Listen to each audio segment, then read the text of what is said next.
What's going on, guys? My name is Ted, and today I've got a Dome Demolition gameplay, spawn trapping, and this has been heavily requested, so I wanted to bring this out, and I'm going to split it into 3 parts. I'm going to do offense, defense, and overtime, just because of the 3 rounds.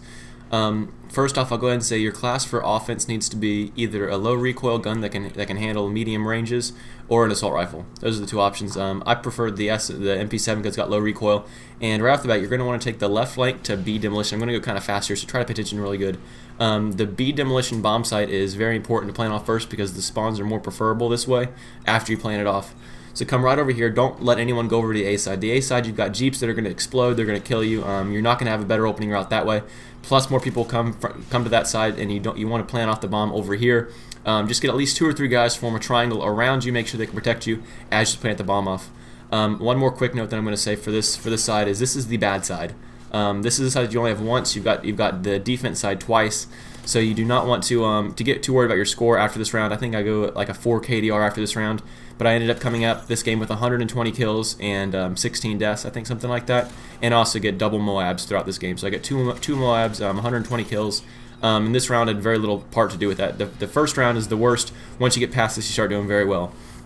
So here's the deal. Once you get that bomb planted off, you want to make sure that you have 3 guys sitting on that bomb so that it will not get defused. Planting off the bomb is fantastic, and you're a good team player to plant it off.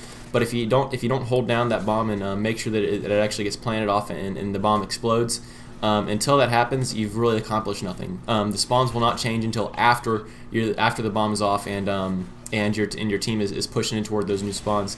Another thing I'll say is for this map, there's a lot of exploding. There's a lot of grenades. There's a lot of cars. There's a lot of barrels.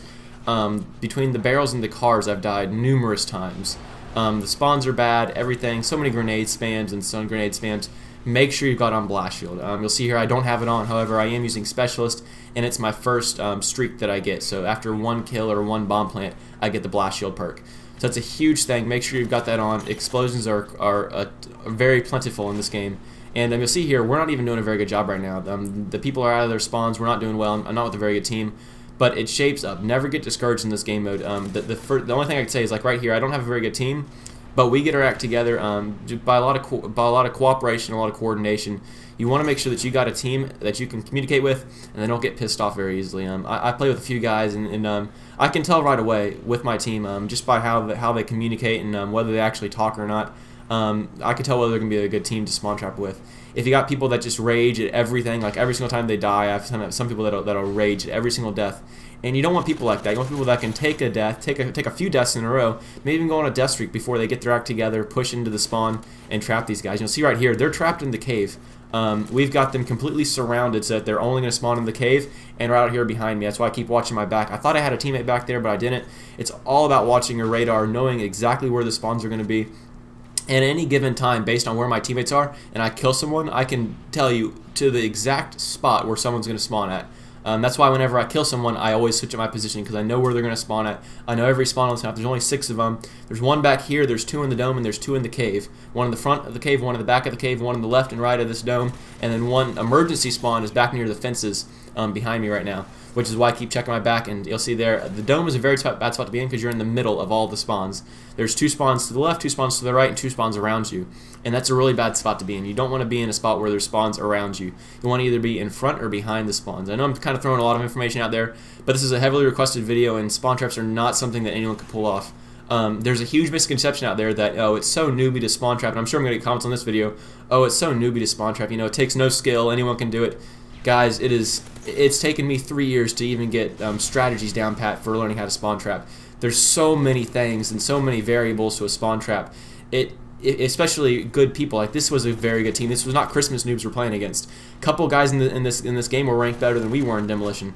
It's making sure that you can force the other guys to rage quit and bad guys to join the lobby. It's everything. And death streaks are a massive thing that you've got to worry about in Demolition spawn traps. Everyone's on a death streak. They all are sprinting 1,000,000 miles an hour. They're all dropping C4s. That's another thing. Everyone's got Dead Man's Hand at this point, so you want to make sure that you've got that blast shield perk or Dead Man's Hand's almost permanently lethal. It's got a massive blast radius.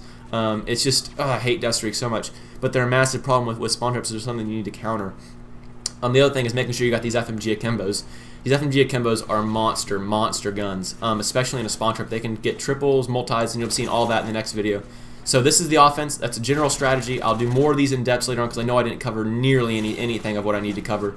This is just a very basic guide.